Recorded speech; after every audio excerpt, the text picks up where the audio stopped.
जय श्री कृष्ण। मैं हूं मुनि शुक और आप मेरे साथ जुड़ गए हैं भगवत चिंतन में। लाभ मनुष्य के जीवन में अपने अपने तरीके से अर्थ निभाता है। ये एक शब्द हमारे जीवन में अलग अलग प्रकार से सिद्ध होता है। किसी को किस वस्तु में लाभ, किसी को किस वस्तु में लाभ और किसी को किस वस्तु में लाभ प्रतीत होता है।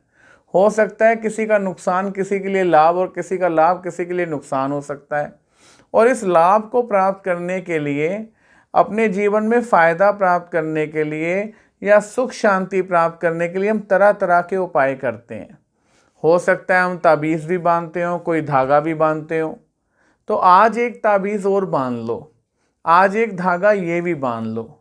बात आती है त्रेता युग की, जहाँ एक जीवन चरित्र आपको बताएगा कि आप अगर आज के युग में अपने बच्चों को ये कहते हैं कि माता पिता सबसे बड़े गुरु हैं और आपके बच्चे आपकी बात नहीं सुन रहे, तो पहले एक बार अपने ऊपर ध्यान दे कि आपने अपने जीवन में उस समय, जिस समय गुरु का रोल निभाना था, आपने क्या अपने बच्चों के जीवन में निभाया? और अगर आपके बच्चे आपकी बात नहीं सुन रहे तो आप अब उनको जबरदस्ती कहें कि सर्वप्रथम गुरु हम ही हैं और तुम हमारी बात नहीं सुन रहे, तो इसके लिए आप ही दोषी हैं। इस बात को आपको स्वीकारना होगा। त्रेता युग की ये एक ऐसी घटना है जो आपको अनुभव कराएगी कि एक ताबीज़ और एक धागा अगर ऐसा हमने अपने पुत्र को बांध दिया होता किसी छोटे समय में, जिस समय वो कोमल अवस्था में था, तो शायद वो ये जान पाता कि मेरी माता मेरी प्रथम गुरु है। राजा ऋतुध्वज की पत्नी रानी मदलसा, इनके 4 पुत्र हुए और पूरे विश्व में विख्यात हुई हैं ये रानी मदलसा, माता मदलसा। क्या किया आखिर उन्होंने ऐसा जो अपने बच्चों के जीवन में गुरु का रोल निभा दिया? याद रखिएगा, प्रथम संस्कार माता ही अपने बच्चों के जीवन को देती है, और यही माता अगर खुद ही अपेक्षा से भरी हो तो क्या अपने बच्चों को संस्कार देगी? उस माता ने, जिसे रानी मदलसा कहते हैं, उसने सदा अपने बच्चों को लोरी सुनानी कि तू तो निराकार है, तेरे इस शरीर का नाम भिन्न भिन्न है, तुझे क्या पता तू तो पारब्रह्म परमेश्वर का अंश है। ऐसे सोते सोते लोरियां सुनाती। स्वामी विवेकानंद ने भी ये बात बोली है कि अगर मेरी कोई औलाद होती तो मैं अपने बच्चों को माँ मदलसा की लोरियां सुनाता। अर्थात उनका जीवन भी माता मदलसा के जीवन से इतना प्रभावित रहा। आज मैं आपका ध्यान लेके जाना चाहता हूँ कि रानी मदलसा ने ऐसा क्या किया। रानी मदलसा के 4 पुत्र हुए, उनमें जो चौथा पुत्र हुआ उसका नाम था राजा अर्लक। अर्लक का अर्थ सबसे पहले आपको मैं बताऊं कि उसका अर्थ होता है, राजा अर्लक का, मदोन्मत्त, जो हमेशा मद की मस्ती में रहता है, या फिर पागल कुत्ता। आप अंदाज़ा लगा सकते हैं क्या कोई माँ कभी अपने पुत्र का ये नाम रखेगी?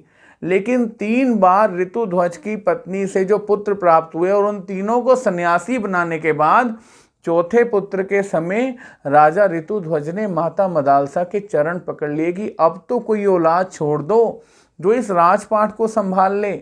माता ने कहा ठीक है, मैं इसे छोड़ देती हूँ, लेकिन इसका मैं नाम रखूंगी राजा अर्लक। अर्थात जन लोगों के ब्याज के पैसे से अपने जीवन में भोग भोगेगा, इसलिए पागल कुत्ते के समान होगा। यहाँ एक माता ने अपने पुत्र को ये नाम देते हुए कितना दृढ़ अपने हृदय को बनाया होगा। हुआ भी वैसा। माता ने राजा अर्लक को एक सही समय आने पर अपने तीनों बेटों द्वारा ये संदेशा भेजा कि इस भोग रूपी दुनिया में कुछ प्राप्त नहीं होगा, तुम अपने जीवन को ईश्वर से मिलन की ओर लेके जाओ। लेकिन उस समय तक राजा अर्लक अपने भोगों में कुछ इस कदर लिम्पित हो चुका था कि उसे माता का सदुपदेश भाइयों के द्वारा प्राप्त होने पर भी होश नहीं आया। यही बात खत्म नहीं हुई। इसी रानी मदलसा ने काशी राज के राजा को संदेश पहुंचाया कि तुम अर्लक राजा पे अभी युद्ध की तैयारी के साथ आक्रमण कर दो और उसे परास्त कर दो। आप अंदाज़ा लगाएं, एक माता अपने गुरु का रोल निभाने के लिए अब अपने पुत्र पे ही आक्रमण करवा रही है काशी राजा से। अब ये अर्लक राजा युद्ध में हार गया है और शास्त्र कहते हैं 3 तापों से, आध्यात्मिक, अधिदैविक और अधिभौतिक, इन तीनों तापों से ग्रसित होकर वन वन में घूम रहा है। अचानक इसे याद आया कि मेरी माता ने मेरे हाथ पे एक ताबीज़ बांधा था, एक धागा बांधा था। आप भी अपने बच्चों को धागा या ताबीज़ बांधते हैं कि इसे लाभ हो, इसे जीवन में सुख मिले, इसके विघ्न कटें। और यहाँ रानी मदलसा ने भी एक ताबीज़ या एक धागा अपने बेटे की बाजू पे बांध दिया था, जो आज मैं आपको भगवत चिंतन से कहना चाहता हूँ कि आप भी अपने बच्चों को जरूर बांध दें।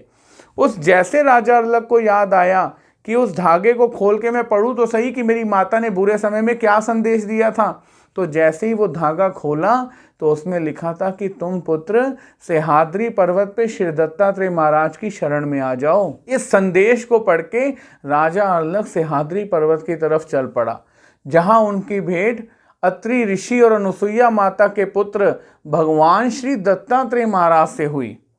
श्री दत्तात्रेय महाराज जी के शब्दों से शांत हो जाओ राजन, शांत हो जाओ राजन, इससे उनके तीनों ताप, जिनसे इस समय अर्लक राजा बहुत तड़फ रहा था, उन तीनों तापों का नाम था अधिदैविक, अधिभौतिक और आध्यात्मिक।